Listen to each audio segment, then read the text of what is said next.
when we look at people who are depressed and unsatisfied with their lives, the number one thing that we can identify is that they work very hard with no real purpose.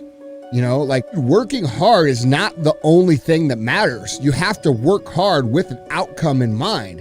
If you show up to work hard and there's no long-term outcome in mind, whether it be more money or whether it be a purpose or whether it be some sort of mission, you're going to get burned out, bro. Like, you're going to hate your life because it's just straight monotony with no reward. It's demoralizing to have an injury that literally keeps you from training, and it's a completely different thing.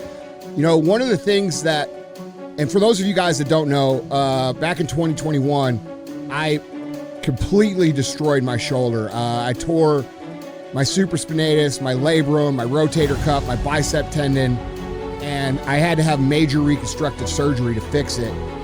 And I went through about an 18-month recovery on it, to where I really couldn't train. It took me 5 months to be able to put my arm over my head. It was brutal. So that's what Jordan's talking about. And at the time that it happened, I was in the best physical shape I had ever been in. And I had worked so hard to get into that shape.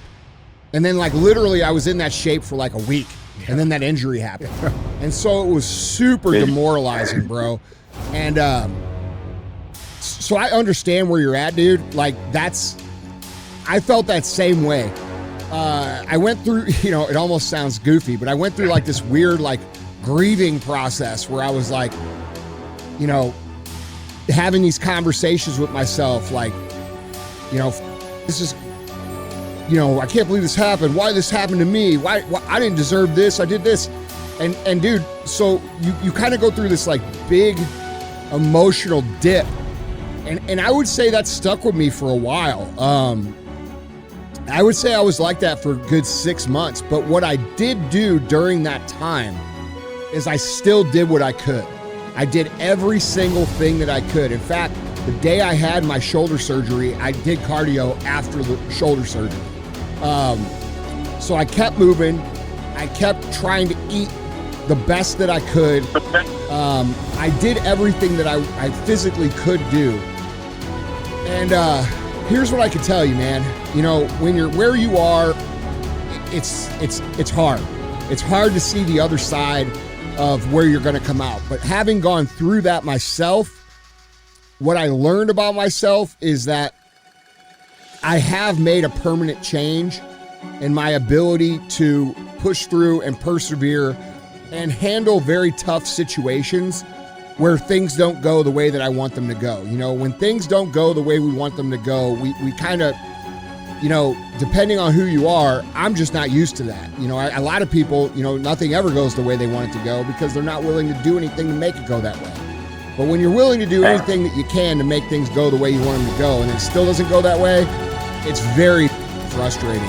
But here's what I'll tell you, dude.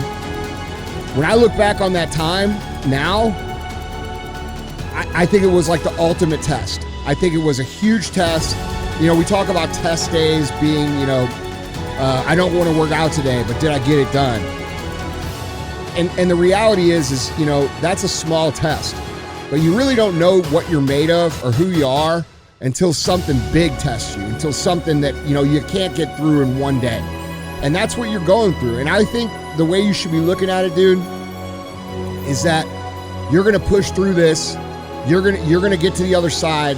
And I think you will be glad that it happened to you because it will reaffirm that you aren't a bitch. You know what I'm saying? And just for a vocabulary, you know, I think it's a good opportunity to prove to yourself that you're not going to let something major derail you. I think it's a great opportunity to build confidence and trust and self-esteem.